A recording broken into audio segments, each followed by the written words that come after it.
Let's hold the line for 1 minute. Surrounded by tech all over the place, aren't we? Outside, inside, right in front of us. We're using it now. So if you think all of that is affecting your building up, you can just ground yourself by getting out in nature, taking your shoes off, going for a walk in the grass in the garden. Or my work is rooted in helping people get to the core of their pain. My mission right now is to bring mindful movement, breath work, self-massage and nervous system regulation tools into the workplace so people can perform better, feel better and live better and have a better quality of life. Have you got a spiky ball? A spiky ball is it's the same sort of shape. No, last time I checked, my balls were all right. You know, a massage therapist can come along and help alleviate that, and deep tissue isn't kind of the way forward anymore. Sticking your elbow in and stuff isn't really.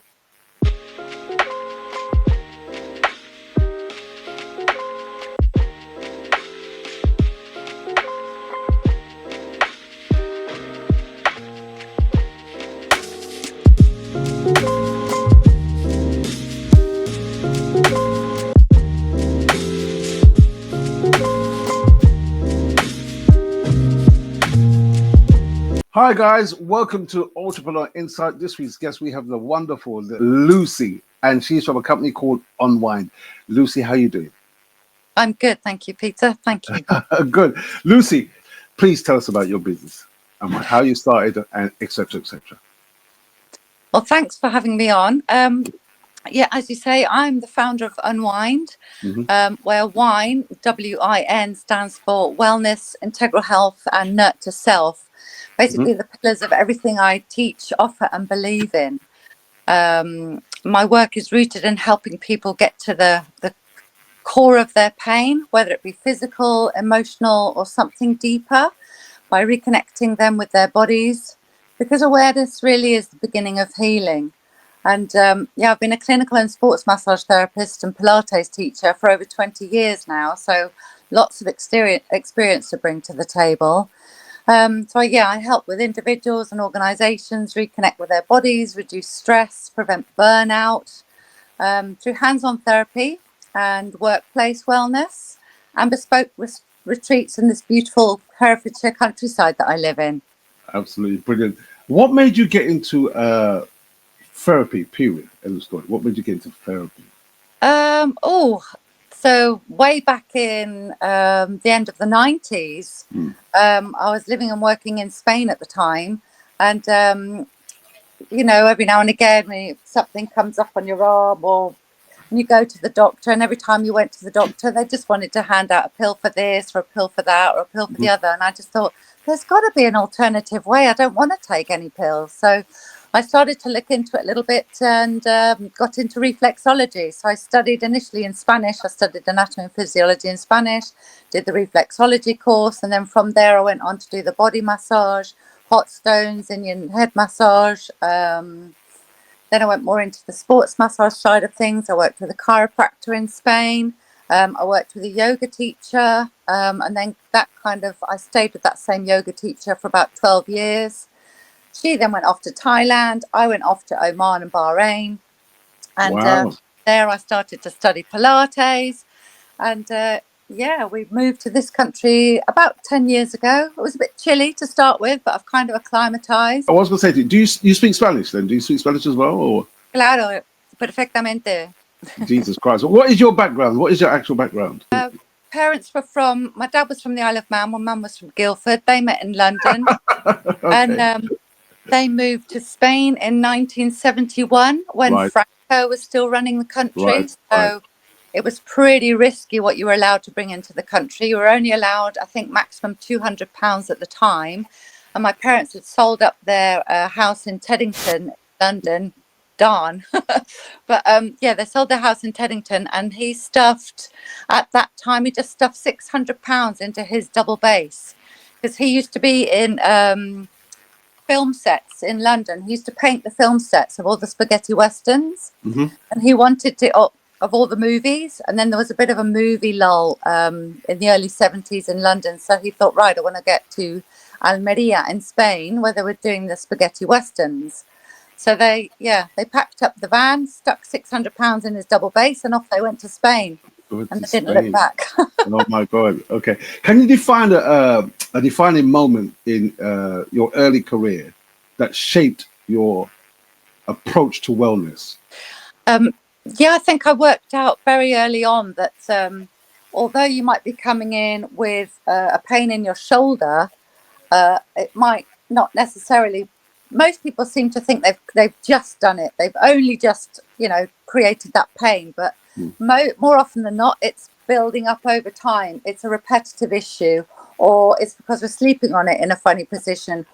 So more often than not, it's things that we don't think about causing that pain. And then we start to compensate, and we maybe don't use that shoulder properly. So then we compensate other areas of the body. Or you might have a really stressful stuff going on. Or sometimes people have a reaction in their body if they have a promotion, kind of you're excited to be promoted, to go up that level, go up the ladder. But at the same time, you're kind of filled with, can I do it? That imposter syndrome. We've all got one of those now and again, comes and sits, and you've got to kind of get rid of him. But it all manifests somewhere in the body, and it's really fascinating working out the patterns that people have and what's going on. Well, tell us more about the patterns, because that's interesting for me. Yeah. I train a lot, and they say I suffer with knots all over the place, and I'm like, how do these knots affect my body? That's what I'm trying to get to. Okay. So if you kind of so a knot is effectively a bundle of fibers that have got a little bit stuck together. So when that happens, they're not getting the oxygen and the nutrients that they need. So a massage therapist can come along and help alleviate that. And deep tissue isn't kind of the way forward anymore. Sticking your elbow in and stuff isn't really a done thing. The most effective work I do is myofascial releases, where you're just waiting for the tissues to actually start to let go, and skin rolling and J-stroking, and it's really interesting. It's fascinating how that works. And then those tight bundles actually respond really well, and they can unwind, literally unwind under my hands before I even have to get to the trigger points. And it's the trigger points in the muscle that when you work with those, it's kind of a point in the muscle that's got really, really tight. But with your breath work and getting you to move the arm, move the leg, move the shoulder, whatever part of the body that it is, the hip, because you're moving it, it's called proprioceptive neuromuscular facilitation. So you're getting the brain to talk to that part of the body again, because most of the time the body will switch off from that pain. So if you imagine you've got a painful shoulder, you don't want to listen to it all day long going, I'm sore, I'm in pain. So the brain will switch off from that kind of constant knocking at the door. So in order to get the brain to speak to that part of the body again, getting you to move or go through the motions that part of that joint can do, kind of reopens up those neural pathways again and gets that brain chatting to that muscle, or that kind of cluster of muscles. The area, yeah. You mentioned breathing. How important is breathing then to this? Breathing, yeah. When we're tense, we tend to hold our breath and forget to breathe. So by breathing out, you're sending the signal to the brain that you're relaxed, you're calm. So I get people to breathe through the different massage techniques that I use, so that the body is calming down. We are touching in on that autonomic nervous system. How does unwind address burnouts? Okay, so that's more where we want to invite people more to come to a workshop or come to the retreat, so that you kind of get out of the office, get out of the boardroom, get out from in front of your computer, set foot in nature again, just switch off from that side of things. And usually we found most people when they're out in nature, hearing bird song, amongst the forest that we've got up in the glade. It's an old quarry actually, and it's just turned into a beautiful forest now. There's a lovely walk all the way up to get there. There's a huge yoga platform, so you can do yoga, Pilates, or a combination yogi lattes. Then we've also got the sauna facilities and the big barn down at the bottom of the hill. So people can we can make bespoke retreats to really accommodate and facilitate different sizes of groups. So whether they want to come for a team working day in the morning, and then they want to have some hands-on, some Pilates, some yoga, some walking, or some just completely switching off and having, you know, an hour of silence. It's really difficult to not talk for an hour. Try it. Even Yeah, trying no. for 5 minutes. Well, for me, it's very difficult because I talk for a living. I get paid for it. What I was going to say to you is, just tell us about your retreats, how successful they are, and what would I expect if I went on to your retreat? Okay, so if we're creating the retreat, it depends on the people that we're doing it for. So I also work with women going through the change. We'll run retreats specifically for the menopause, so that we can open up that conversation. If I'm working with a particular corporation, so with a particular business, we usually have a bit of back and forth. We have a consultation. And during that consultation, we find out what it is that they're wanting to gain from the day out, whether it's to just really decompress and feel relaxed, have that R&R feeling, or if they want to come for a little bit of a combination of the R&R and then they want to have like the inspiration, or if we want to go on a complete mindfulness aspect to it. So we do a lot of the breathing, we do the meditation, or we also can incorporate the Wim Hof experience. So we have various people that we work with to come and do the Wim Hof, you know, where you're doing The cold ice baths and all that. Exactly, but you're training your breath work initially, and you can build up to holding your breath for up to 2 minutes. Now, if we tell people at the beginning this is what you're going to be doing, they won't believe you. So you don't tell them. You just go through what you're going to be doing. It's really good fun. So as I say, it's like going to a sweetie shop. You decide which sweets you want to put in your jar, and that's your retreat. So there are different combinations, and I'm currently building a brand new website to show all the different combinations, so people can then either pick and choose, or as I say, have a consultation with me, and then we can create a completely bespoke retreat to suit that business. Interesting, man. You say you work with also elite athletes. I have in the past, yes. I've worked with the show jumping team. I've worked with the yachting trainer, for the coaching trainer for the GB team. He was then no longer the coach, but he'd been the coach for the yachting team in the UK. I've worked with various different riders. I've worked with the Kent show jumping team when I lived in Kent. We lived in Canterbury.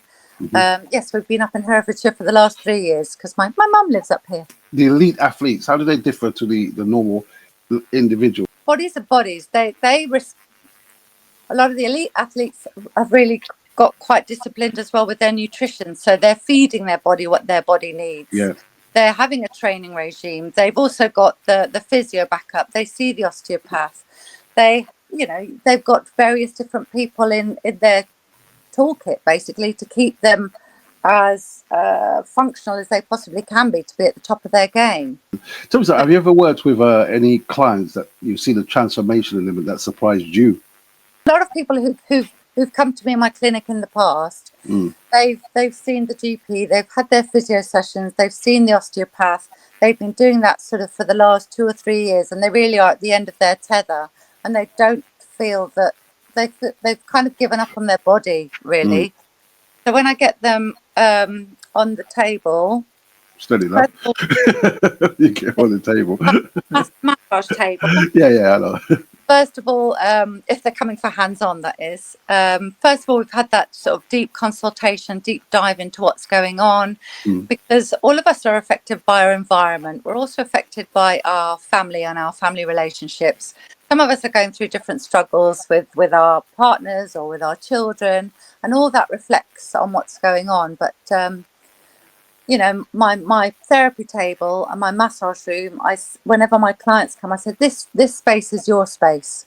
So that's their space where they want to cry, laugh, shout, say stop, go, whatever. That is their space. I've had quite a few people coming in, let's say mid-40s, men who've done physical work most of their life, like building beautiful houses, renovating beautiful places, and then all of a sudden they don't feel they can move. They're panicking. They've done something to their back.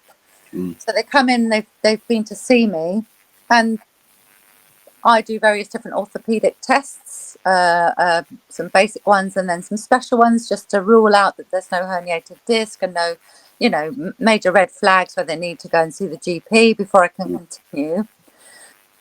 But more often than not, with sort of people who've been doing physical jobs, it's not coming from the back as such, it's coming more from the legs or the buttocks, because that's the powerhouse, and the hamstrings and the quads. So the quads are in the front thighs, and the hamstrings are the ones in the back.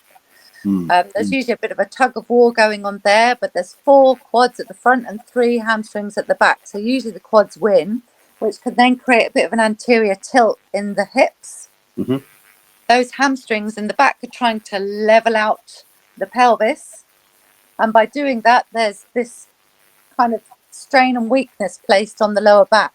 Right. But I'm very relieved to when people come to me, I educate a little bit as to what's going on by touching that muscle and getting them to do the different movements so they can feel what I'm talking about rather than me just saying something. And once they work out what's happening and why, and I give them the exercises, they feel empowered and they can keep on top of what's going on. And once you make that switch from the brain that it isn't the back, it's really empowering for people to, when you've been freaking out and panicking that your livelihood's going to be over with because your back's done in and you're only 45, it's frightening. And then when you work out that actually it's your legs and you can do something about it, and you can use a spiky ball and you can do this stretch and you can do this maneuver and you can do this little exercise, it's brilliant. And just to be able to help people understand what's going on in their body has been a massive part of my work. So educating, but in a fun way, and getting people to reconnect with themselves. I think a lot of us have lost touch with ourselves. Absolutely brilliant. I'm gonna tell you something, because I recently suffered from, I don't even know if it is sciatica, but I don't think it is sciatica per se. I think it's a piriformis muscle that's touching a nerve, because it's traveled all the way down to my leg, my feet, and I can't sleep at night. How can I get I was gonna say, how can I get rid of that problem, or how can I ease that problem? Because there's a lot of people that's got sciatica. But there's a lot of people that think they've got sciatica, but it might not be sciatica. Well, I'm just making some YouTubes for the sciatica, about the sciatica and what to do and how you can help it. So I'll send you a couple of links, Peter. Please do. Have you got a spiky ball? A spiky ball is it's the same sort of shape. No, last time I checked, my balls were all right. I don't have a spiky one. Anyway, go on. Ones you can stick in the drum. But it's the same size as a tennis ball. Right, okay. Not yours per se. You don't want to detach them. No, I don't. So what, to get a spiky ball? You can get a spiky ball because, the sciatic nerve either passes between one of the buttock muscles and the piriformis. But the unfortunate 10% of the population, it actually passes through the piriformis. Right. And when that muscle gets tight, I mean, if you do sitting, it's very close to the seat bones, that muscle. Yeah. So if that muscle does get tight, it will aggravate the sciatic nerve. Okay. Or if you're driving, is it down your right leg or your left leg? It's on my right side. Yes. Do you do a lot of driving? I do. In fact, I do a lot of driving. Yeah, I do. So you're holding that leg all the time. So, yeah. Yes. And you're not automatic, not an automatic. So. Yeah, it's an automatic. Okay, but that's your accelerator pedal, isn't it? That's right. Yeah. Is that triggering it? Is that triggering the pain? Yeah. Or?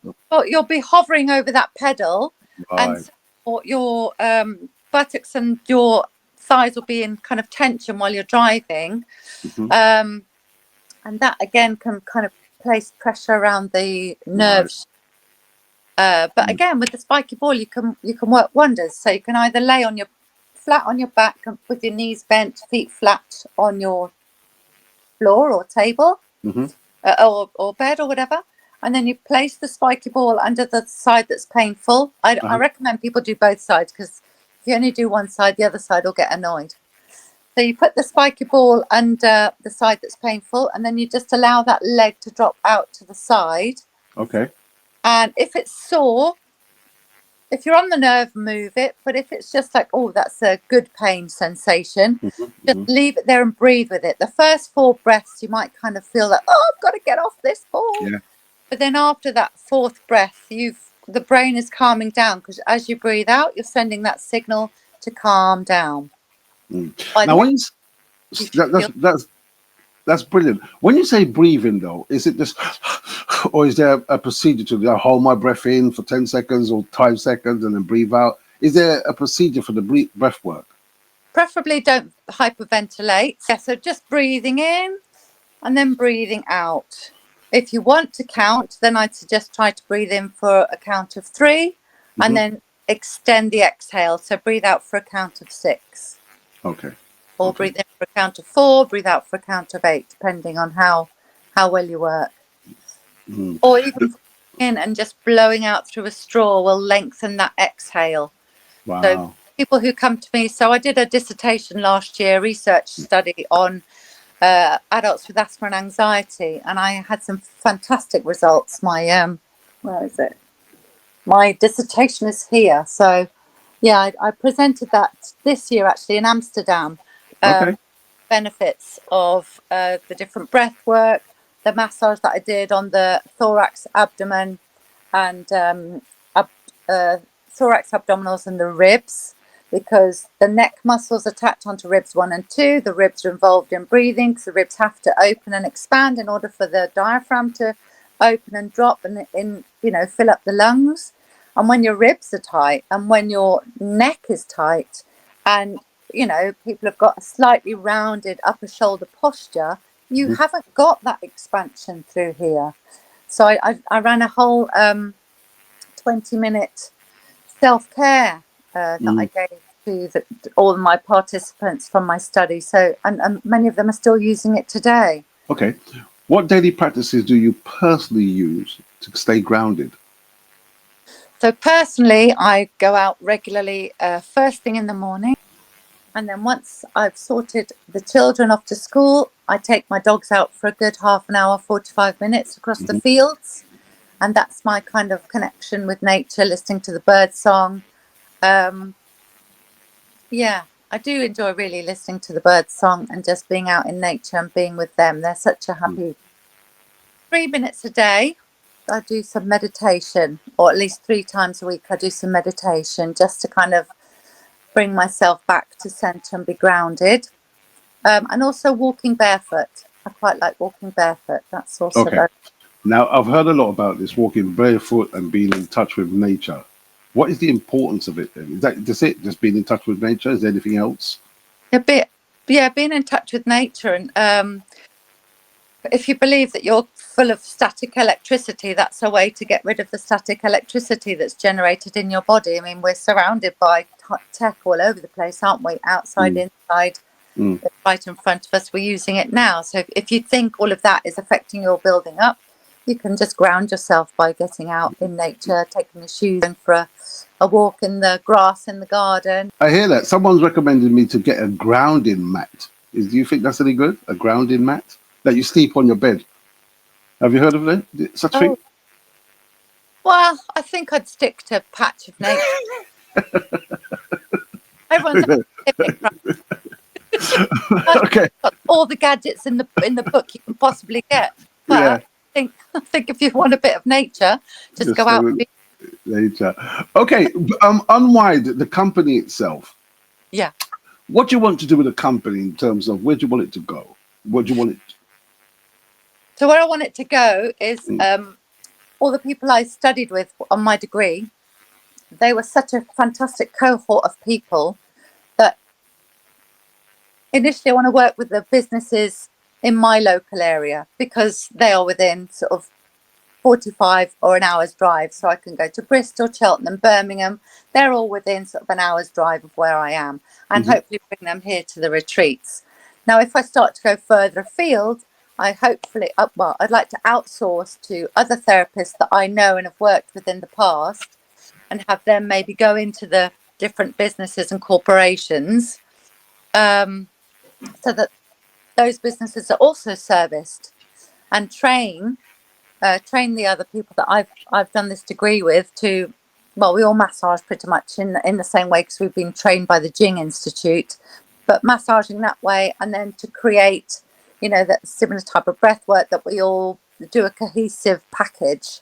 So you're going to expand it. Is like franchise it? Is that what you're trying to say? You're going to franchise the business out, or is it just? Oh, well, I don't know. You've caught me on the spot now. I haven't thought that far ahead. Did you say you was based? You're based in? I'm based in Herefordshire, but I've Herefordshire. Yeah. still got family in Spain. Right. I want to do the retreats locally here, but maybe once or twice a year. Go to the guaranteed sunshine. Although we've been very lucky this year, I have to say, in this country, it's like, woohoo, thoroughly enjoying the weather at the moment. What do you hope that people walk away with after attending one of your retreats? So after they've attended one of my retreats, so the retreats and going into the workplace and creating this wellness platform to prevent sort of burnout. I want to be there to support people before they hit that crisis point. And my mission right now is to bring mindful movement, breath work, self-massage and nervous system regulation tools into the workplace so people can perform better, feel better, and live better and have a better quality of life. All the different packages, or the different methods of breathing, the stretches, not everything is suitable for everybody. So whatever resonates, you know, if I have a group of 20 people and I'm teaching the same thing to those 20, somebody will take something away from the different. So breath work will work for some, mindfulness will work for others. Having a regular massage session will work for the majority of people. Pilates, doing it alongside a weight training, or going swimming. If they've got things in their life, and you know, maybe just touching base, having a Zoom call, or having me go in to remind them we are here on a journey. We're not here just to throw ourselves at things and have life batter us left, right, and centre. We need to kind of take stock and stop and ground ourselves and take back control. And if that means slowing down a little bit and getting out into nature and just reconnecting mind, body, emotion. Okay, brilliant. I'm going to do a quick fire round with you, right? And let's see what happens, all right? Tea or coffee? Tea. Early riser or night owl? Early riser. One word your client would use to describe you? Magic. There you go. Wow. Your favorite way to show or to slow down? Breathing. Absolutely brilliant. You've got your business now, it's going, and it seems to me that you don't really like people using medication and you want an alternative to medication. Yeah? Am I right in saying that? And how could you tell someone, look, you don't need, or do you actually tell them, don't take that medication, that you can help? No. Oh, how do you go about it? And a conversation they need to have with their own GP, and it depends what that medication is and what it's for. Right. But basically, the message I want to give to people is you don't have to live in pain. You can live pain-free. There are ways and means of doing it. And if you're uncomfortable with the amount of medication that you're taking, then we can have a look at alternative ways and see what's working. And we can, you know, I'm not saying don't take medication, especially if they've, you know, got a heart condition or something, but there's ways around it. And, you know, strength training and working and getting all these organs and muscles working inside and out. The body is an amazing thing. It's absolutely an incredible thing that we have. Absolutely brilliant. Where can people find you? You can find me on it's unwind-clinic.co.uk. I thought I'll just stick with the old name because at the end of the day, I've been there for a while. And then we're just going to build the platforms on the new website. I'm having somebody build it for me because it's all the different things I need my website to do. I'm learning about, but I want it up and running sort of in the next 6 weeks so that people can see exactly what it is that we are doing. Absolutely brilliant. You've been an absolutely brilliant guest. Ladies and gentlemen, please, this is Lucy, and she has a wonderful business called unWIND. Please check her out. Thanks, Peter. Thank you.